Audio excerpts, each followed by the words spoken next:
इब्तदा है रब्बे जलील के बाबरकत नाम से, जो दिलों के भेद बड़ी चंगी तरह जानता है। देखण वालियां आंखें, सुनन वाले कान, आप सबको खाला हाजन का सलाम कबूल हो।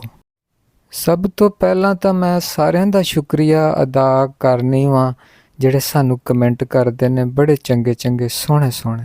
कोई भी सानू माड़ा कमेंट नहीं करता, लेकिन मैं ਤੁਹਾਨੂੰ ਅੱਜ ਦੱਸ ਹੀ ਦਿਆਂ कि ज़्यादा कमेंट मेरे घरदिਆਂ ਦੇ ਆਪਣੇ ਮੇਰੇ ਪੁੱਤਰਾਂ ਦੇ ਹੀ ਹੁੰਦੇ ਨੇ। ਉਹਨਾਂ ਕੋਲ 2-2 3-3 ਮੋਬਾਈਲ ਨੇ। ਜਦੋਂ ਦਾ ਅਸੀਂ ਚੈਨਲ ਬਣਾਇਆ ਵਾ ਤੇ ਉਹ ਫਿਰ ਉਹਨਾਂ ਨੇ ਵਿੱਚ ਆਈਡੀਆਂ ਵੀ ਬਣਾਈਆਂ ਨੇ। ਉਹ ਕੋਈ ਮਾੜਾ ਚੰਗਾ ਸਾਨੂੰ ਕੋਈ ਬੋਲ ਦੇਵੇ ਤੇ ਅਸੀਂ ਫਿਰ ਜਾ ਕੇ ਕਮੈਂਟ ਦੇ ਵਿੱਚ ਉਹਨਾਂ ਨੂੰ ਜਵਾਬ ਵੀ ਤੇ ਦੇਣਾ ਹੁੰਦਾ ਹੈ ਨਾ। ਤੇ ਵੈਸੇ ਸਾਨੂੰ ਕੋਈ ਵੀ ਮਾੜਾ ਕਮੈਂਟ ਨਹੀਂ ਕਰਦਾ, ਬੜੇ ਸੋਹਣੇ ਸੋਹਣੇ ਕਮੈਂਟ ਹੁੰਦੇ ਨੇ। ਜਿਹੜਾ ਵੀ ਕੋਈ ਸਾਨੂੰ ਕਮੈਂਟ ਕਰਦਾ ਇਹੀ ਕਹਿੰਦਾ ਤੁਹਾਡੀਆਂ ਗੱਲਾਂ ਬਹੁਤ ਸੋਹਣੀਆਂ ਹੁੰਦੀਆਂ ਨੇ। ਤੇ ਤੁਹਾਡਾ ਸਾਰਿਆਂ ਦਾ ਸ਼ੁਕਰੀਆ। ਤੇ ਤੁਸੀਂ ਇਹ ਵੀਡੀਓ ਪੂਰੀ ਦੇਖ ਛੱਡਿਓ ਜੇ, ਕਿਉਂਕਿ ਤੁਹਾਡੇ ਕੋਲ ਇੰਨਾ ਟਾਈਮ ਤੇ ਸਾਡੇ ਵਾਸਤੇ ਹੋ ਹੀ ਸਕਦਾ ਹੈ ਨਾ ਕਿ ਤੁਸੀਂ ਸਾਡੀਆਂ 4 ਖੱਚਾਂ ਸੁਣ ਲਿਆ ਕਰੋ ਕਦੀ ਕਦੀ। ਤੇ ਮਾੜਾ ਕਮੈਂਟ ਸਾਨੂੰ ਕੋਈ ਵੀ ਨਹੀਂ ਕਰਦਾ। ਸਾਡੇ ਭੈਣਾਂ ਭਰਾ ਬੜੇ ਸੋਹਣੇ ਸੋਹਣੇ ਕਮੈਂਟ ਕਰਦੇ ਨੇ। ਸਾਨੂੰ ਕੋਈ 25-30 ਕਮੈਂਟ ਆਉਂਦੇ ਨੇ, ਜਿਨ੍ਹਾਂ 'ਚੋਂ ਜਿਹੜੇ ਗਾਲਾਂ ਵਾਲੇ ਕਮੈਂਟ ਹੁੰਦੇ ਨੇ ਉਹ ਮੇਰੇ ਪੁੱਤਰ ਫੌਰਨ ਡਿਲੀਟ ਕਰ ਦਿੰਦੇ ਨੇ। ਤੇ ਜਿਹੜੇ 1-2 ਕਮੈਂਟ ਗਲਤੀ ਨਾਲ ਕੋਈ ਸਾਨੂੰ ਕਰ ਦਿੰਦਾ ਆ ਤੇ ਫਿਰ ਅਸੀਂ ਉਹ ਰਹਿਣ ਦਿੰਦੇ ਵਾਂ ਜਿਹੜੇ ਚੰਗੇ ਹੁੰਦੇ ਨੇ। ਤੇ ਬਾਕੀ ਜਿਹੜੀਆਂ ਸਾਡੇ ਲੰਬੇ ਕਮੈਂਟ ਹੁੰਦੇ ਨੇ ਸਾਡੀਆਂ ਆਪਣੀਆਂ ਤਾਰੀਫਾਂ ਦੇ ਵਿੱਚ, ਉਹ ਮੇਰੇ ਪੁੱਤਰਾਂ ਦੇ ਆਪਣੇ ਹੀ ਕਮੈਂਟ ਹੁੰਦੇ ਨੇ। ਤੁਸੀਂ ਬੜੇ ਸਿਆਣੇ ਲੋਕ ਹੋ, ਤੁਸੀਂ ਗੌਰ ਕੀਤਾ ਹੋਏਗਾ ਕਿ ਜਿਹੜੇ ਲੰਬੇ ਸਾਡੇ ਕਮੈਂਟ ਹੁੰਦੇ ਨੇ ਸਾਡੀ ਵੀਡੀਓ ਥੱਲੇ, ਉਹ ਜੇ ਅਸੀਂ ਕਿਸੇ ਨੂੰ ਗਾਲਾਂ ਕੱਢਣੀਆਂ ਹੋਣ ਕਿਸੇ ਦੇ ਚੈਨਲ 'ਤੇ ਜਾ ਕੇ, ਤੇ ਅਸੀਂ ਉਹਨਾਂ ਕਮੈਂਟਾਂ ਦੇ ਨਾਲ ਉਹਨਾਂ ਆਈਡੀਆਂ ਦੇ ਨਾਲ ਹੀ ਅਸੀਂ ਗਾਲਾਂ ਵੀ ਕੱਢ ਲੈਂਦੇ ਹਾਂ। ਫਿਰ ਅਸੀਂ ਆਪਣੀ ਵੀਡੀਓ ਥੱਲੇ ਅਸੀਂ ਆ ਕੇ ਤੇ ਸੋਹਣੇ ਸੋਹਣੇ ਕਮੈਂਟ ਵੀ ਕਰ ਲੈਂਦੇ ਹਾਂ। ਕੋਈ ਕਮੈਂਟ ਸਾਡੀ ਵੀਡੀਓ 'ਤੇ ਮਾੜਾ ਨਹੀਂ ਹੁੰਦਾ, ਕਿਉਂਕਿ ਅਸੀਂ ਫੌਰਨ ਹੀ ਡਿਲੀਟ ਕਰ ਦਿੰਦੇ ਹਾਂ। ਤੇ ਬਾਕੀ ਤੁਹਾਡੇ ਨਾਲ ਗੱਲਾਂ ਤੇ ਬਹੁਤ ਕਰਨੀਆਂ ਸੀ। ਮਾਯੂ ਦਾ ਹੈਗਾ ਹੈ ਜਿਹੜਾ ਪ੍ਰੋਗਰਾਮ, ਬੜਾ ਸੋਹਣਾ ਹੋਇਆ ਹੈ ਫਿਆਜ਼ ਭਾਈ ਦਾ। ਤੇ ਮੇਰਾ ਤੇ ਕਸਮੇ ਦਿਲ ਕਰਦਾ ਉੱਡ ਕੇ ਚਲੀ ਜਾਵਾਂ, ਪਰ ਹਜੇ ਅਸੀਂ ਛੋਟੇ ਯੂਟਿਊਬਰ ਆ ਨਾ। ਯੂਟਿਊਬ ਸਾਡੀ ਹਜੇ ਚੰਗੀ ਤਰ੍ਹਾਂ ਚੱਲੀ ਨਹੀਂ ਹੈ। ਅਗਰ ਚੱਲ ਜਾਂਦੀ ਤੇ ਸ਼ਾਇਦ ਸਾਨੂੰ ਵੀ ਕਾਰਡ ਭੇਜ ਦਿੰਦੇ, ਅਸੀਂ ਵੀ ਚਲੇ ਜਾਂਦੇ। ਮਨ ਨਾਲ ਬੜਾ ਦਿਲ ਕਰਦਾ ਸੀ ਕਿ ਅਸੀਂ ਵੀ ਜਾਈਏ, ਪਰ ਹਜੇ ਅਸੀਂ ਇਸ ਕਾਬਲ ਨਹੀਂ ਹੋਏ। ਤੁਸੀਂ ਅਗਰ ਸਾਡੀ ਵੀਡੀਓ ਪੂਰੀ ਦੇਖੋ, ਸਾਰੀ ਵੇਖੋ, ਆਪਣਾ ਪਿਆਰ ਵਿਖਾਓ, ਤੇ ਅਸੀਂ ਵੀ ਤੇ ਸ਼ਾਦੀ 'ਤੇ ਜਾ ਸਕਦੇ ਸੀ ਨਾ। ਪਰ ਹਜੇ ਅਸੀਂ ਚਲੋ ਉਹਨਾਂ ਦੀਆਂ ਗੱਲਾਂ ਛੱਲਾਂ ਕਰ ਕੁਰ ਲਈ ਦੀਆਂ ਨੇ ਤੇ ਦਿਲ ਪਛੋਰੀ ਕਰ ਲਈ ਦੀ ਹੈ। ਤੇ ਬਾਕੀ ਕੱਲ੍ਹ ਮੇਰੇ ਮੁੰਡੇ ਕਹਿਣ ਡੇ ਸੀ, ਅੰਮਾ ਤੂੰ ਕਿਹੜਾ ਸਾਨੂੰ ਕੰਮ 'ਤੇ ਪਾ ਛੱਡਿਆ ਆ। ਥੱਕ ਜਾਂਦੇ ਹਾਂ ਅਸੀਂ ਬਾਹਰ ਕੈਮਰੇ ਮਾਰ ਕੇ, ਕਦੀ ਇੱਧਰ ਅਸੀਂ ਕਮਲਿਆਂ ਵਾਂਗਰ ਗਲੀਆਂ ਵਿੱਚ ਕੈਮਰੇ ਮਾਰਦੇ ਫਿਰਨੇ ਹੁੰਦੇ ਹਾਂ, ਕਦੀ ਇੱਧਰ। ਹੁਣ ਤਾਂ ਮਹੱਲੇ ਵਾਲੇ ਵੀ ਕਹਿੰਦੇ ਨੇ ਕਿ ਇਹਨਾਂ ਨੂੰ ਕੀ ਹੋ ਗਿਆ, ਐਵੇਂ ਸਾਨੂੰ ਬਗੈਰ ਵਜ੍ਹਾ ਤੋਂ ਹੀ ਮਹੱਲੇ ਤੇ ਲੋਕਾਂ ਦੀਆਂ ਕੋਠੀਆਂ ਵਿਖਾਈ ਰੱਖਦੇ ਨੇ। ਤੇ ਮੇਰੇ ਭੈਣੋ ਤੇ ਭਰਾਓ, ਹੁਣ ਅਸੀਂ ਕੀ ਕਰੀਏ, ਚੈਨਲ ਵੀ ਤੇ ਚਲਾਉਣਾ ਹੈ ਨਾ।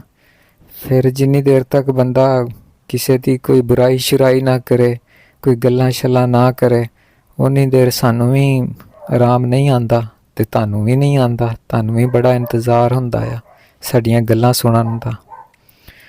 ਤੇ ਉਹ ਤੇਲ ਸ਼ੇਲ ਮੱਲਣ ਦੀ ਜਿਹੜੀ ਰਸਮ ਹੁੰਦੀ ਹੈ ਸਾਡੇ ਵੱਲ, ਉਹ ਮਾਈਓ ਸ਼ਾਈਓ ਵੀ ਹੁੰਦੀ ਹੈ। ਤੇ ਉਹ ਹੋਈ ਹੈ, ਉਹਦੇ ਵਿੱਚ ਬੜਾ ਸੋਹਣਾ ਪ੍ਰੋਗਰਾਮ ਸੀ, ਬੜਾ ਹੀ ਸੋਹਣਾ ਪ੍ਰੋਗਰਾਮ ਸੀ। ਤੇ ਬਸ ਜਾ ਨਹੀਂ ਸਕਦੇ ਕਿਉਂਕਿ ਹਜੇ ਸਾਨੂੰ ਕਿਸੇ ਨੇ ਬੁਲਾਇਆ ਹੀ ਨਹੀਂ ਹੈ, ਨਹੀਂ ਤੇ ਅਸੀਂ ਤੇ ਚਲੇ ਜਾਣਾ ਸੀ ਜਾ ਕੇ। ਤੇ ਲੇਕਿਨ ਉਹ ਸਾਨੂੰ ਕਿੱਦਾਂ ਬੁਲਾਉਣਗੇ? 4 ਦਿਨ ਪਹਿਲੇ ਅਸੀਂ ਉਹਨਾਂ ਨੂੰ ਬੁਰਾਈਆਂ ਕੀਤੀਆਂ ਨੇ ਤੇ ਮਾੜੀ ਗੱਲ ਹੈ ਨਾ। ਮੈਂ ਤਾਂ ਪੁੱਤਰਾਂ ਨੂੰ ਸਮਝਾਇਆ, ਪੁੱਤਰੋ ਕਦੀ ਵੀ ਕਿਸੇ ਨੂੰ ਗਾਲ ਨਹੀਂ ਕੱਢਣੀ।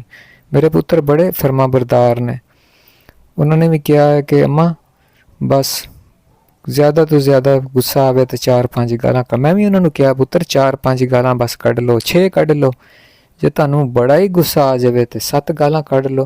ਜੇ ਤੁਸੀਂ 8 ਗਾਲਾਂ ਕੱਢੀਆਂ ਤਾਂ ਫਿਰ ਮੈਂ ਤੁਹਾਡੀ ਮਾਂ ਨਹੀਂ ਹੈਗੀ। ਤੇ ਉਹਨਾਂ ਨੇ ਵੀ ਕਿਹਾ ਠੀਕ ਹੈ ਚੰਗਾ ਅੰਮਾ, ਅਸੀਂ ਨਹੀਂ ਕੱਢਾਂਗੇ ਕਿਸੇ ਨੂੰ ਗਾਲਾਂ।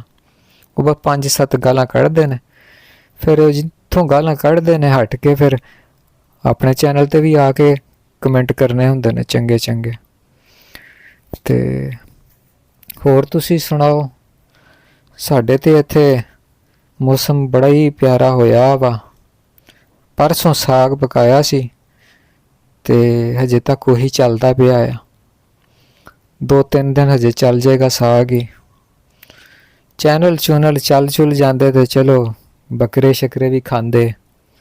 ਮਾਨ ਨਾਲ ਜਿਸਲੇ ਦੇਖੀਦਾ ਆ ਨਾ ਦਾएं ਬਾएं ਯੂਟਿਊਬਰ, ਦਿਲ ਖੁਸ਼ ਵੀ ਹੋ ਜਾਂਦਾ ਆ ਪਰ ਸੜ ਕੇ ਸਵਾਹ ਵੀ ਹੋ ਜਾਂਦਾ ਆ। ਸਾਡੇ ਨਹੀਂ ਚੈਨਲ ਚੱਲਦੇ, ਪਤਾ ਨਹੀਂ ਕਿਉਂ।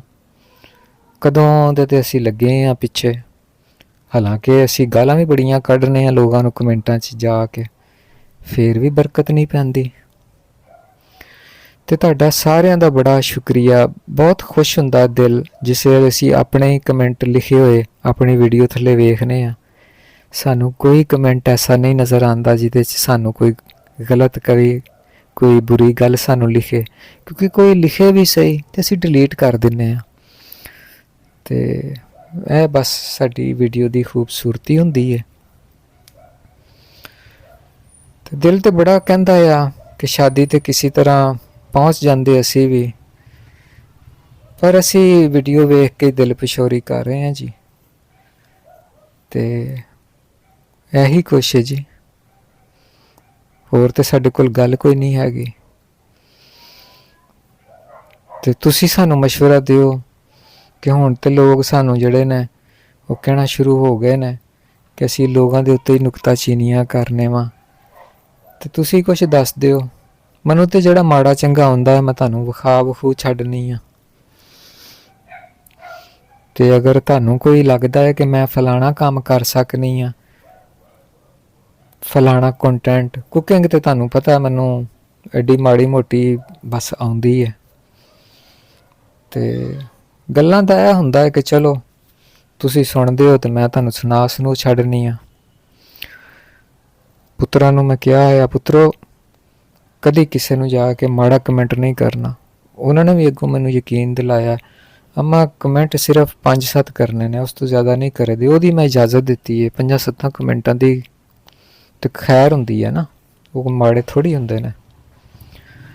ਤੇ ਜੇ ਤੁਹਾਨੂੰ ਵੀਡੀਓ ਚੰਗੀ ਲੱਗਦੀ ਹੈ ਤੇ ਇਹ ਵੀਡੀਓ ਨੂੰ ਤੁਸੀਂ ਪੂਰਾ ਵਾਚ ਕਰਿਓ, ਤੁਹਾਡਾ ਕਿਹੜਾ ਪੈਟਰੋਲ ਸੜਨਾ।